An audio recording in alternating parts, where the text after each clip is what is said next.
Welcome to On the Chain. I wanted to put this tweet up, Jeff. This is Stefan Huber. He said, folks, check this out. 2 weeks before the Hinman speech, Lubin already announces that Ethereum is a commodity and the regulators will allow him to issue securities and not securities based in Ethereum. 2 weeks before Hinman gave his speech. It doesn't stop. So let's listen to this. Let me know if you don't have audio. Having with the regulators at the moment, how are you going around? What are the questions you're being asked? What are the key issues that you think you currently face and the challenges to overcome? Yeah, so we're mostly focused on securities law. We are able to issue investor tokens or tokenized securities. We're also able to issue consumer utility tokens that wouldn't be considered securities, and we're focused on getting very clear definitions and helping regulators around the world understand that there are these networked business models that benefit from membership tokens or tokens that represent consumption of scarce resources. And as long as these projects are selling tokens to token buyers that make use of the token, and they're not selling in large quantities to speculators who are hoping to make money by the actions of others, that is a good, clean definition of a consumer token. And that's what Ether is. That is absolutely what Ether is. We did about 7 months of deep legal homework. Ether is a crypto fuel. It's one of the first crypto commodities in the decentralized World Wide Web, Web3. Others are for decentralized storage and bandwidth and heavy compute. On Ethereum, you can do trusted transactions, automated agreements. Okay, let's stop this madness here, Jeff. I mean, this is mad. First of all, do you remember the audio of Lubin talking at one of these things that if you wanted to be able to take advantage of buying the token, you could use an anonymous email. And you could buy as much as you want. And if you were a whale, you could purchase it multiple times using and hiding your identity. Oh yeah, that's not speculation right there, Jeff, is it? That's highly, suspect. It's highly suspect, speculative, and ICO.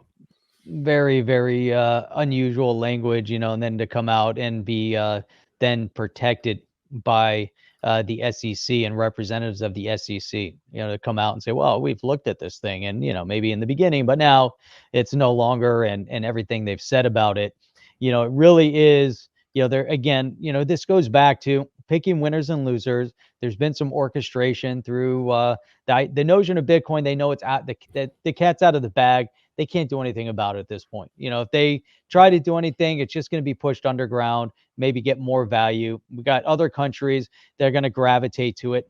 The one thing I was reading an article, I don't know if I posted, but they're really talking about some of the countries that are in the more developing parts of the world they can adopt crypto, they can adopt stable coins much easier than the more developed nations. And so you look at like the US or parts of whatever, the economies are already kind of there. And so switching is there's going to be resistance. And that's what I think we see on El Salvador, why it was a little bit easier for them to say, hey, let's adopt, Bitcoin as an asset. And I think as a currency, and I think as we go along, if we look at it more from a micro perspective, we're going to look at it cities like Miami, and then maybe go a little bit further out, a little bigger micro, not macro like on a national level, but go to the state level. So I think the state and the city level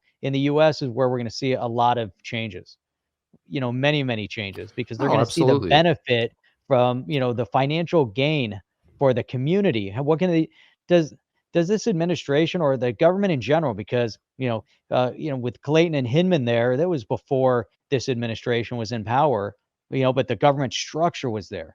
Are they really looking out for everybody's interest, or are they looking out for the lobbyists? And it just seems like, these lifers in government are looking out for the lobbyist interests, and they've forgotten about the people. But, those that remember the people are at the state level. Why? Because a lot of them, you have easier access many times to your state representatives, and especially, go to your city or town level. you're going to have much easier access to those people as well, and have a little bit more influence. And I think that's what we're seeing over in Miami. Big influence coming out of Miami to get into crypto. Right. And that's what a lot of people may or may not realize, but the founders and framers of the US spend a lot of time, 15, 20 years, really putting together the Constitution, drag out, knock down, throat punching battles.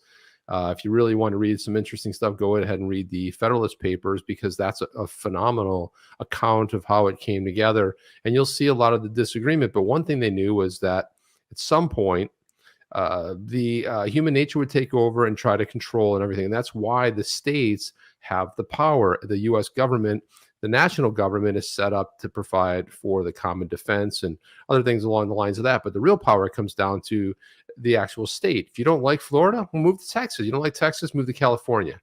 Or did I say that the opposite way? You don't like California, move to Texas or Florida, right? So let's all move to California. Let's go. Yeah, a lot of enthusiasm there, Jeff.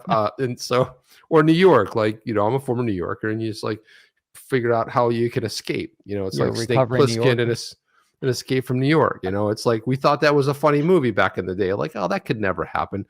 I think it's going to happen sooner than we think. That's what it's starting to look like. And Stefan Huber is really on a roll here, because I want to show this other one that he uncovered here.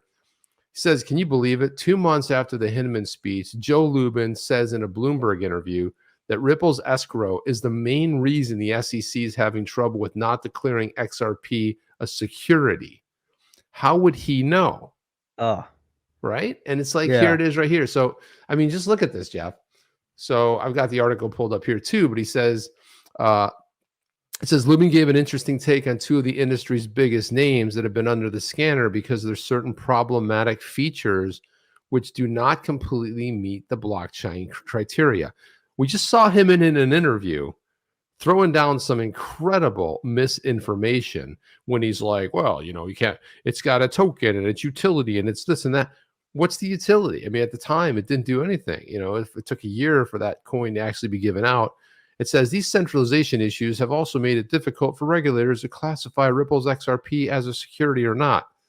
Now, Jeff, this is a lot of what this was. People have said early days that the whole idea of Joe Lubin and the Ethereum crew, foundation, whatever you want to be, all the people behind it, going after Ripple and XRP was because they viewed it as a massive threat. And they did everything they could to shut it down. We saw in that interview that 2 weeks before, he's already, we talked to the regulators. He's saying all the right things, but it sounds really suspicious. And I think this is what at the heart of getting to that information, and why the Ripple attorneys have made that such a cornerstone of their case. Yeah, no, I agree with that. I think that's definitely a solid point to bring up. And it's interesting that you bring up Bloomberg. I thought we put something in the keep on Bloomberg, and I'm trying to see if I can find it. Well, it's not. Look here. at this line here. Something referenced by Bloomberg, and it was just really outlandish, but it doesn't seem to be in there. And it would fit perfectly into this spot, right? Ripple isn't a blockchain technology. It's sort of a payment system. So I really don't consider that a competitor. Oh, really? Okay. Yeah. It was about to have, it's just, the whole thing is just ridiculous. I'll be honest with you, Joe. Just incredibly. It's absurd. Are you down with OTC? Please like, subscribe, and click the bell to be notified when the next video drops.